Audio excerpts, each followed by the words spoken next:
Good morning. Oh, I should have had a drink. Anyway, today I wanted to talk about the role of the familiar spirit in traditional witchcraft. And I did some research online, and then I went through my books to kind of corroborate what I found online and if there was anything that they said differently to the matter. So, one of the deepest, most defining, and most misunderstood aspect of the tradcraft is, what is the role of the familiar spirit? I want to talk about the real historical and folkloric familiar spirit, and not talk about any of the pop culture that may surround it, like a pet spirit version, because that's not mine to talk about. I'm going to talk about what's mine. So, a familiar spirit is not a pet. It is not a spirit guide. It is not an animal totem. It is not an imaginary friend. And it is not an archetype. It may be in yours, but not historically on my path or on my path. So historically, a familiar spirit is a real, independent, non-human entity that forms a working relationship, often as a pact, with a witch. So across Europe, familiar spirits appear in the witch trial records, in cunning folk accounts, in fairy lore, shamanic survivals, the transformation period of, that's what that means.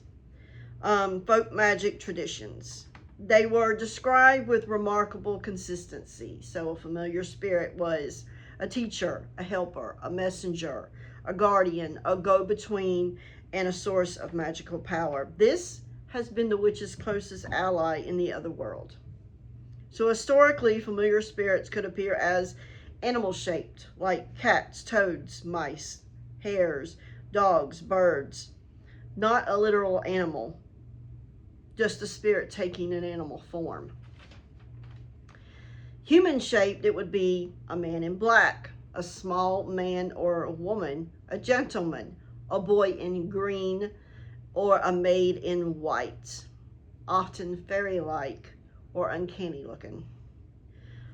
Spirit-shaped, shadows, lights, voices, dream figures, a presence that is felt, but it's not seen. And the form didn't matter really.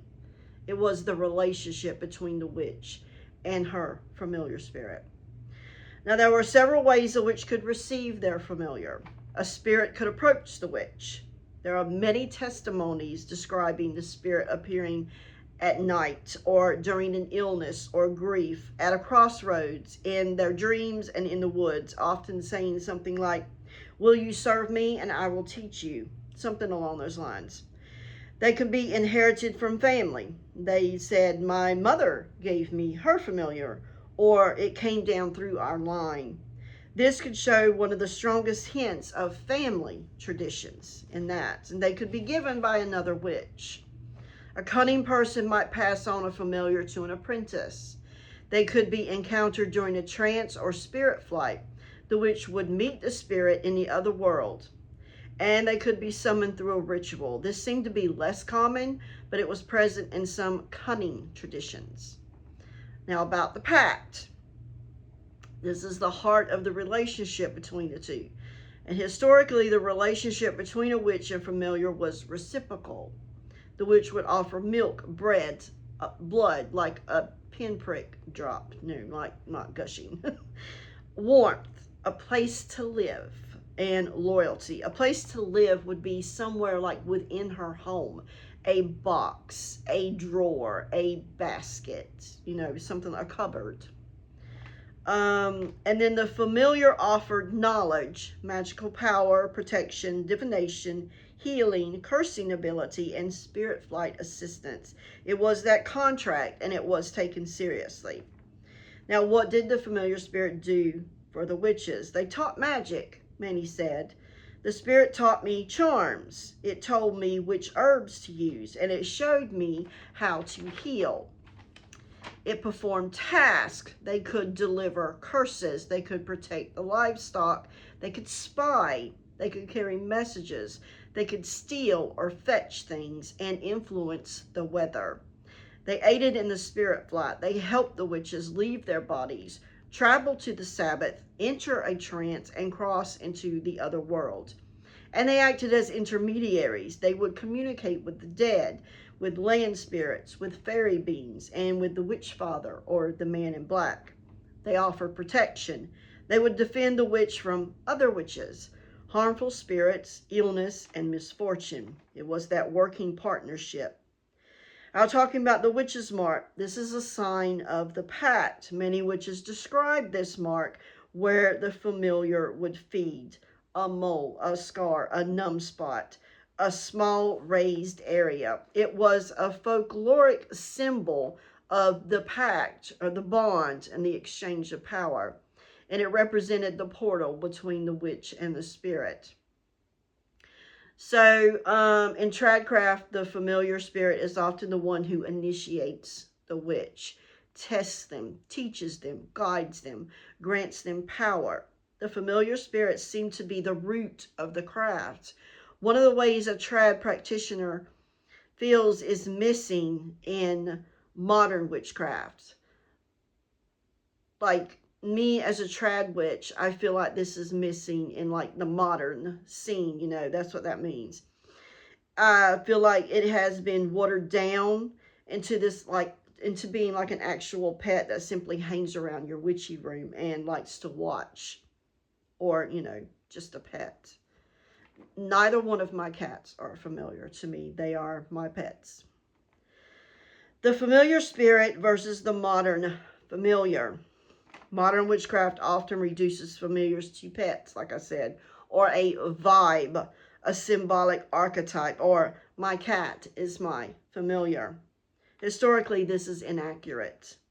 A familiar spirit is a spirit. It's not an animal. It is a partner, and it is not a pet. It is a teacher, and it is not a mascot. It is a being with agency. It's not a projection. The familiar spirit is the witch's link to the other world, the source of many charms and spells, the guide in trance and flight, the protector in dangerous work, the teacher of forbidden knowledge, the one who shapes the witch's path. Without the familiar spirit, there's no historical witchcraft on my path. It would just be metaphysics.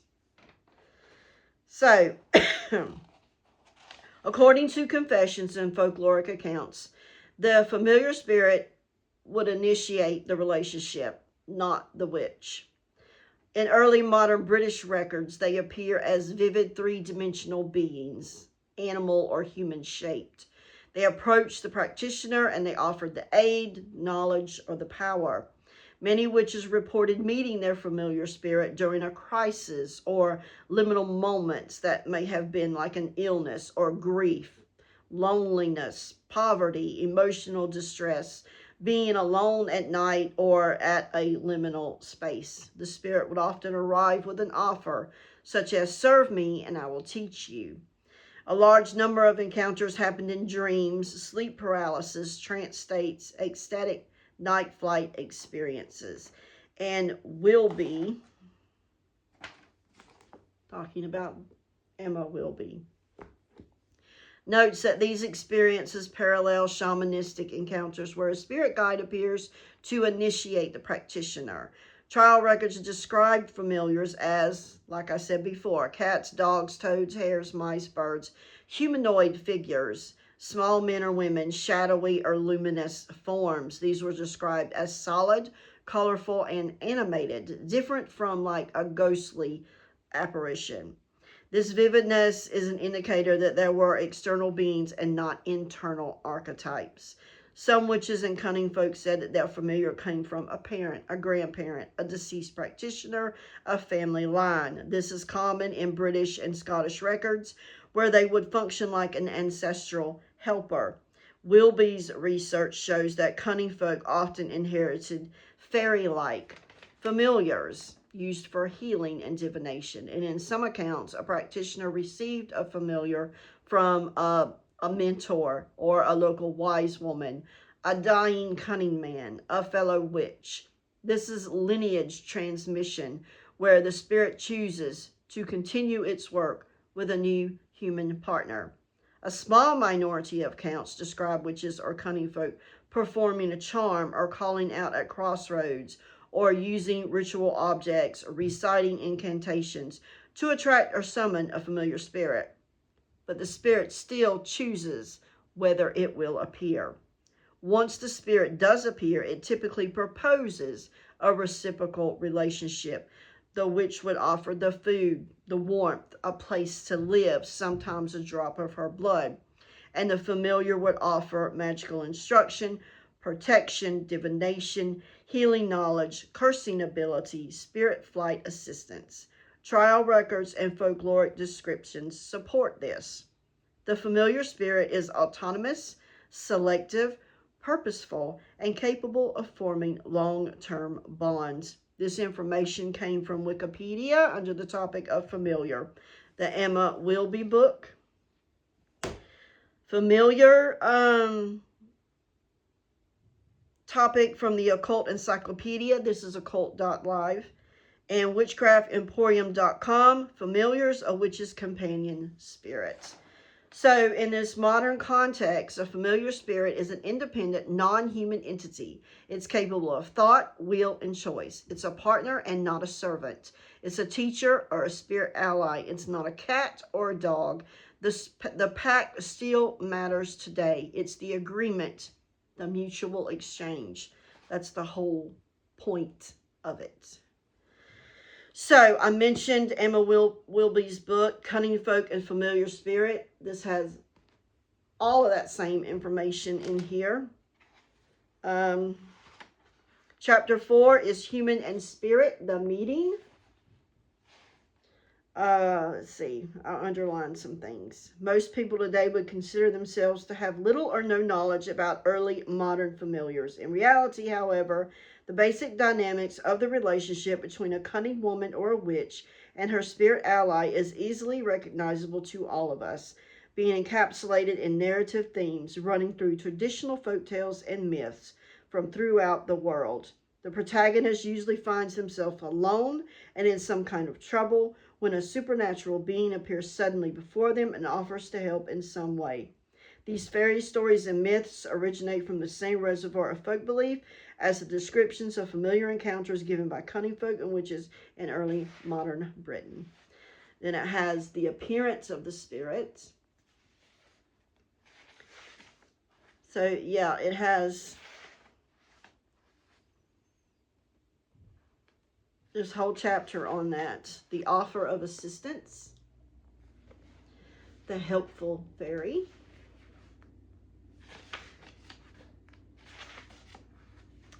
the helpful demon. When she first encountered her demon familiar, the witch was usually in similar straits to the cunning woman. She was living on or near the breadline and suffering some kind of hardship or tragedy, often involving bereavement. Back to front familiars.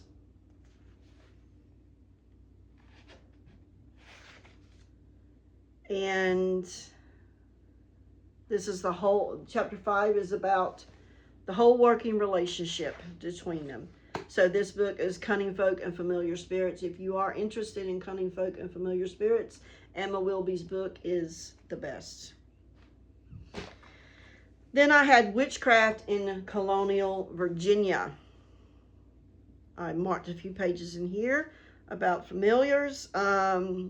Under, it has all these different woodcuts and stuff that I like to see. Under Devil's Marks, Satan purportedly would also give each witch an extra teat or nipple so that a familiar or demon servant could nourish themselves on a witch's blood. This was known as the witch's mark or the witch's teat, also called bigs or tits. The term witch's mark was often used interchangeably with devil's mark. And the next page is simply entitled Familiars. So that's all about a familiar was a demon servant of a supposed witch that would assist in carrying out spells, bewitchments, and mischief. Once again, there was a disagreement during the colonial period regarding how a witch actually obtained a familiar. Some believed that familiars were demons given to new witches by the devil who sold their souls. Others held that familiars were the product of a magical spell and that they received their power from the witch and not the devil. Also known as a familiar spirit or imp, these familiars would usually assume the shape of a small animal such as cats, dogs, toads, owls, or mice. Still another notion held that these familiars were otherwise normal animals that had been bewitched. Since any animal or even insect could be a familiar, it was consequently quite easy for an examining authority to find some household pet or vermin that could be considered in league with an accused witch. Then we have The Black Toad by Jim McGarry.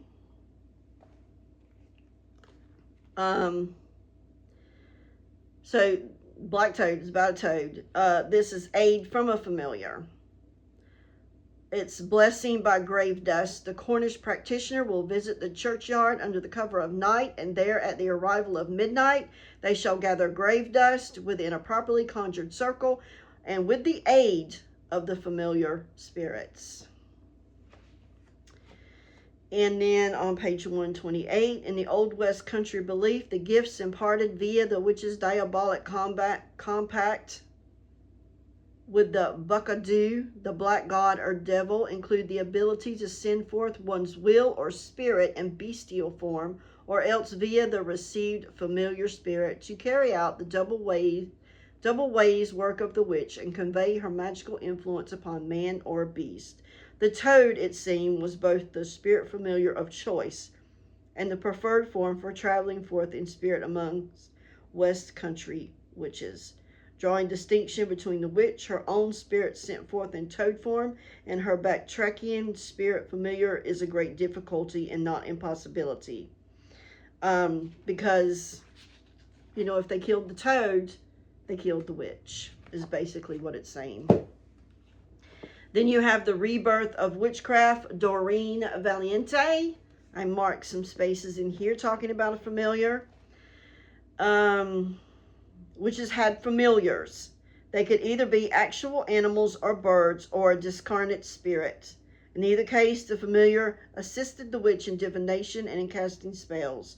The word comes from the Latin familiaris. In other words, the familiar was one of the family and perhaps related to the lar familiaris, whom the Romans believed in as a sprite or hobgoblin who protected the home. Page 90, familiars are frequently associated with traditional witches. They are very like the guide of the spiritualist. Sometimes they are a discarnate human spirit, sometimes an elemental. There is an interesting story of a Scottish witch, Bessie Dunlop of Lynn in Ayrshire, who in 1576 made acquaintance with her familiar named Thomas Reed. He told her that he had been killed at the Battle of Pinkie in 1547, and that he was now a dweller in Elfame, or fairyland, the pagan paradise. With his aid, Bessie practiced as a white witch and a midwife until her success brought her to the notice of the witch hunters, and she was convicted and burned on Castle Hill, Edinburgh. That's a whole thing. I did that.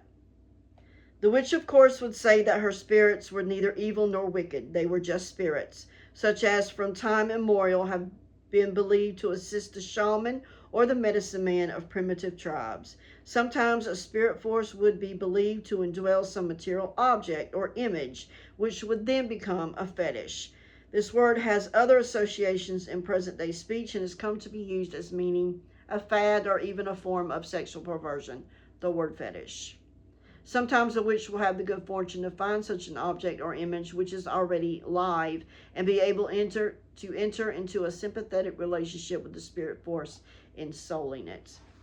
Now we're talking about Sybil Leek's familiar.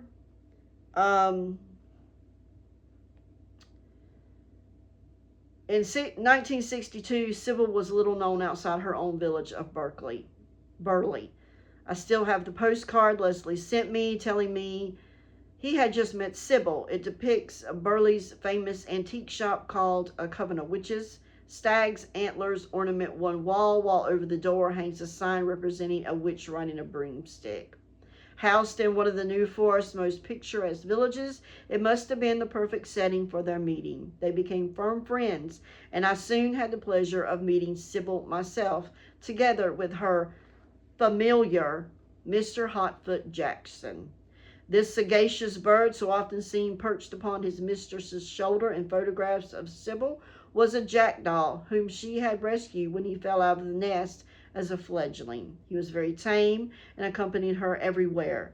Having had the privilege of Mr. Hotfoot Jackson's perching upon my hand, I know how he got his name. His little feet were surprisingly warm to the touch. He had such a knowing look that in past centuries he would certainly have been regarded as uncanny. Sybil relates in her book Diary of a Witch that her witch ancestress, Molly Lay of Staffordshire, who died in 1663, also had a pet jackdaw as a familiar.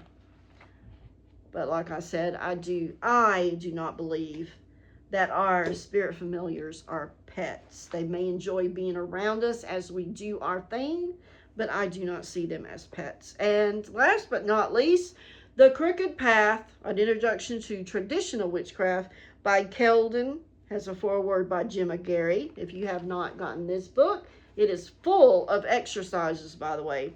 It has a section on familiar spirits. Familiars are an integral part of the folklore of witchcraft. Stories of these beings can be found all across the British Isles and in America. Numerous references to them in the old laws that prohibited witchcraft, and even in the Bible itself, you can find that Leviticus 26. I'm not going to read that. Taken quite literally, the vivid accounts given by suspected witches about their familiars led persecutors to interpret them as corporeal creatures. If you were to ask the practitioner today if they have a familiar, many would be quick to casually point out that their cat, dog, or other domesticated animal.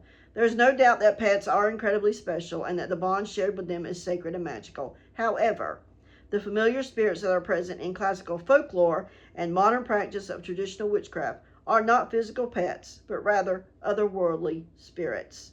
Throughout time, they have variously been thought to be demons, angels, ghosts, or fairies. Regardless, the crucial point is that familiars are spirits. They don't take a physical body, but instead appear in spectral form. They regularly show up in the semblance of an animal, such as the ones noted previously and that I found online also. Other times, they assume the shape of an animal that is not natural to our world. There was Elizabeth Clark, who was tried in 1645. She had a familiar named Vinegar Tom, who resembled a greyhound with the head of an ox. Another suspected witch, Anne Hurd, who was tried in 1582, admitted to having 6 familiars who looked like cows, but they were the size of rats. They can also take on human form, as they did. Accused witches Alice Kittler and Bessie Dunlop.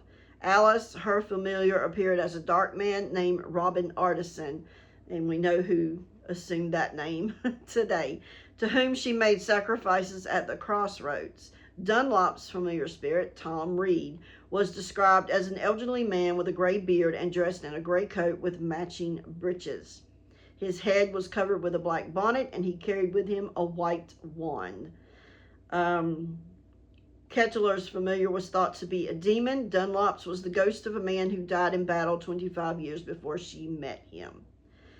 It's quite possible for familiar spirits to take multiple forms, shifting back and forth between animal and human as they so choose. The primary function of a familiar spirit is that of a magical assistance to the witch. The word familiar itself derives from the Latin familiaris, which can be variously referred to a servant or an intimate acquaintance. What kind of assistance? They help with spells and rituals, regularly informing her which herbs to use for healing or to cure her sick neighbors. They are amoral. They will help or heal.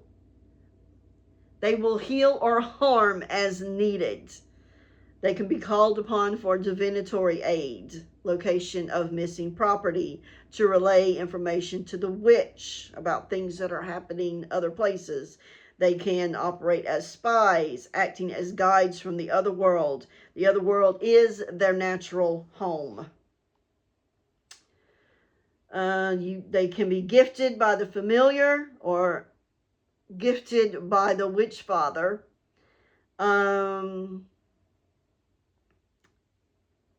Inherited from another individual, such as a family member.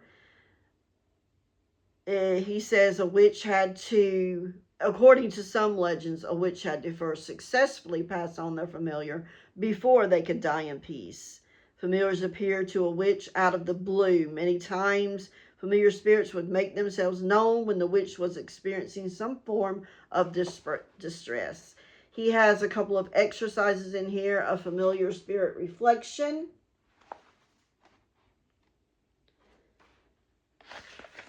And meeting a familiar spirit. There's a lot of exercises in this book. So if you don't have it and you are interested in traditional witchcraft, that one I would recommend.